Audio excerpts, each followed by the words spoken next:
Olá, eu sou a Carla Benevides e este é o programa Argumento. O Senado aprovou o Sistema Nacional de Educação, conhecido como SUS da Educação. A proposta estabelece um regime de colaboração entre União, estados e municípios para integrar políticas, metas e recursos e reduzir as desigualdades educacionais no país. Para falar conosco sobre esse tema, está aqui conosco no Argumento o senador Flávio Arnes, que foi o autor dessa proposta. Senador, muito obrigada pela sua presença aqui no programa. Eu que agradeço e quero cumprimentar você, Carla, e todos e todas que nos acompanham aí pelo Argumento. Senador, o Sistema Nacional de Educação, ele conhecido inclusive como SUS da Educação, ele foi considerado como um novo marco na política educacional brasileira. Por quê, senador? O que isso muda na prática? Em primeiro lugar, só explicar que é um grande pacto a favor do ensino, da educação no Brasil. É o Sistema Nacional de Educação. Então, no Sistema Nacional haverá, isso está previsto na Constituição Federal já de 88, quase 30 anos, 40 anos atrás já, né?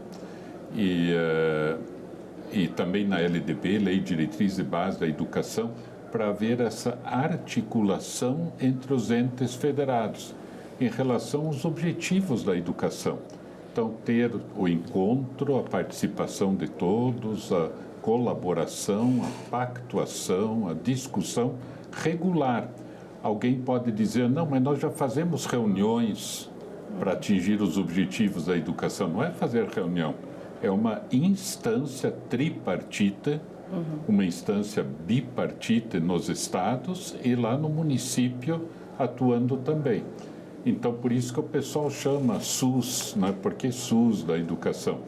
Porque também no SUS você tem a instância tripartita, bipartita e a instância local, municipal. Então, qualquer tema que você pegue, Carla, vamos supor transporte escolar, né? Ônibus, barcos na Amazônia, é um desafio no Brasil. E como é que o prefeito vai saber com que apoio que ele pode contar do Estado e do governo federal? Então, com o sistema, vai haver esse pacto, essa pactuação, essa colaboração numa instância formada, tripartita, para que o governo federal, junto com governos estaduais e municipais, chegue à conclusão de que tipo de apoio que vai ser fornecido. Tendo isso, o prefeito lá na ponta pode fazer o plano dele. Olha, eu sei que vem esse tipo de apoio do Estado, do governo federal, então eu posso dizer que vou ter mais 3 ônibus. Se ele não tiver essa certeza, ele nunca vai ter um plano de educação assim, firmado na realidade. E no Estado a mesma coisa, você vai ter uma escola, vamos planejar a rede escolar do município. Você tem que articular a rede municipal com a rede estadual, então você vai colaborar, você vai pactuar, você vai decidir em conjunto. Então isso é a criação de um sistema que pode ser nacional, estadual e municipal. Então 3 instâncias, e isso já vem acontecendo até em outras áreas, né? Se você pega a segurança pública, você tem que ter o Sistema Nacional de Segurança, mesma coisa, né? Polícia estadual, guarda municipal, todo mundo tem que agir de uma maneira articulada. SUAS, Sistema da Assistência Social, a mesma coisa, né? Quer dizer, como é que o pessoal do Estado vai contar com que tipo de apoio, com que tipo de política? Tem que pactuar isso. Na cultura, criamos, né, recentemente o Sistema Nacional de Cultura. E nós não tínhamos na educação.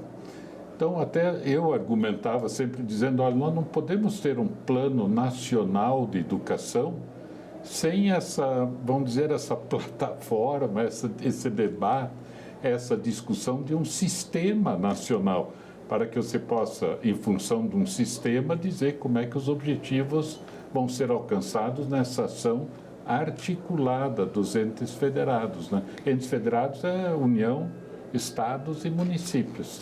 Apesar de só ter sido aprovado agora, a proposta já tem um bom tempo, né, senador? Já, ela, se não me engano, é de 2009. O ministro da Educação esteve aqui recentemente numa solenidade aqui no Senado e ele destacou a aprovação do projeto, falou que foram 16 anos de tramitação. Foi um trabalho longo, né, senador? Olha, longo e necessário, né? Porque previsto na Constituição de 88, 98, no ano de 2028, vamos completar 40 anos de Constituição e não havia sido aprovado. Então, foi apresentado já em 2000, e, se não me engano, em 19, que você mencionou. 2009. 2019. 19? 19. O ministro... Foi no primeiro ano do mandato que nós apresentamos, mas em seguida... Né, nós tínhamos, na época, o senador Dário Berger, presidente da Comissão de Educação, Cultura e Esporte do Senado. Ele foi o relator aqui do projeto do Sistema Nacional de Educação e tem que se dar um mérito muito grande para ele. Fez dezenas de reuniões, de audiências, chamou todos os setores da sociedade e chegou a uma conclusão do que seria adequado. Só que a gente tem que lembrar também que 2020 foi a pandemia, né? Então foi tudo feito remotamente. 2021 continua ainda meio que remotamente.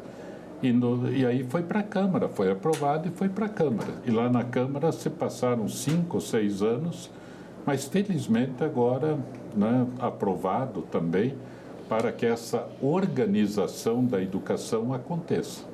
Senador, o projeto prevê também a criação de um identificador único do estudante e de uma infraestrutura nacional de dados. Como que essas ferramentas vão funcionar? Olha, vamos dizer, o detalhamento das ferramentas é algo que tem que ser debatido dentro dessas instâncias, tripartite, bipartite, no local. Mas é extremamente importante, por exemplo, um sistema nacional de avaliação dos alunos. Você tem instrumentos bons, mas infelizmente não nacionais, que podem avaliar o estado, a região, o município, a escola, a turma e o aluno. Saber como é que o João, como é que a Maria estão indo no português, na matemática, facilidade, as necessidades, os problemas que eles apresentam. E isso servia de base, inclusive, para a formação de professores, formação continuada. Às vezes tem um curso de formação de professores com base em quê? Com base na realidade que os alunos apresentam nessas áreas.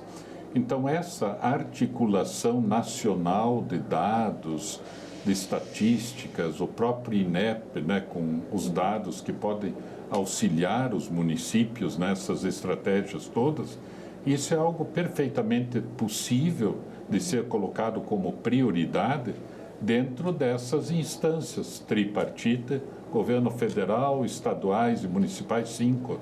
São 15 pessoas, né? Essas pessoas vão dizer, olha, uma das prioridades é fazer esta avaliação dos alunos no âmbito nacional. Então, você ter esta articulação para o conhecimento da realidade é essencial. Todos nós fizemos, por exemplo, o projeto de lei é do período da pandemia. E nós fizemos um conjunto de audiências públicas, né, educação na pandemia. Foram 20 audiências públicas e chegamos a um relatório que, inclusive, foi entregue para o governo atual como subsídio.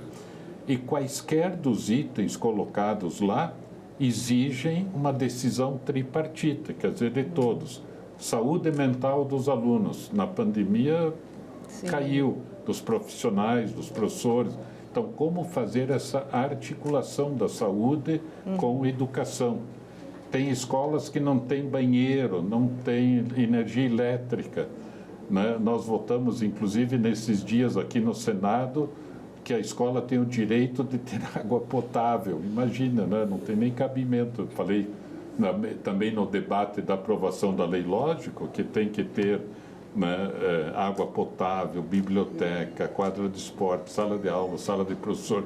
O que minimamente se entende como necessário para uma escola? Tem que discutir isso no plano nacional.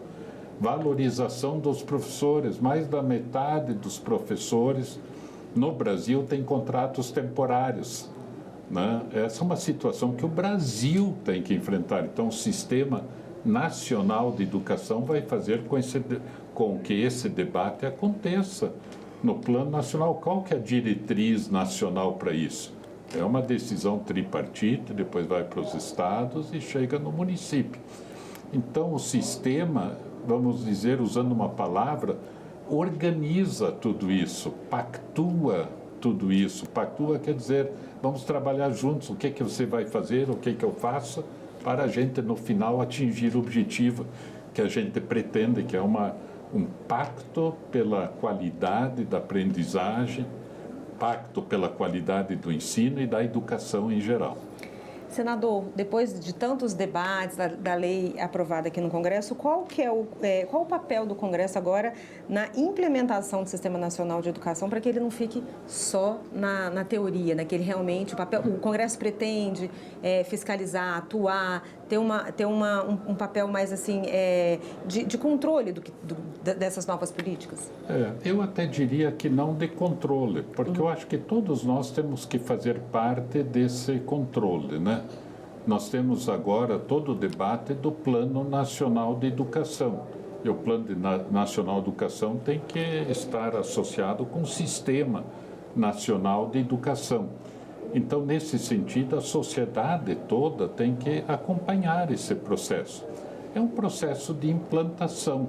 Quando você pensa, por exemplo, no Estatuto da Criança e do Adolescente, conselhos tutelares, conselhos de direitos das crianças e do adolescente, 30 anos atrás eram desconhecidos, até o pessoal se acostumar, criar a cultura de que isso é importante, levou-se anos, mas hoje em dia já há uma discussão corriqueira dentro do Congresso. Veja com o Conselho Tutelar, olhe lá no Conselho dos Direitos, agora até com o Estatuto Digital das Crianças e Adolescentes tem que ficar normal a discussão.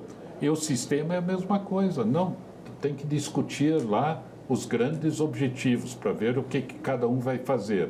Então, estamos começando com isso. E é um processo que eu tenho absoluta convicção de que é essencial para que os objetivos da educação, do Plano Nacional e de outras iniciativas sejam alcançados. Senador, muito obrigada pelos seus esclarecimentos e parabéns aí pela aprovação da proposta. Obrigado, abraço para você e para todo mundo que nos acompanha. Obrigada, senador. E eu agradeço a você também que nos assistiu. Se você quiser rever essa entrevista, é só entrar no nosso site senado.leg.br/TV ou acessar o nosso canal no YouTube.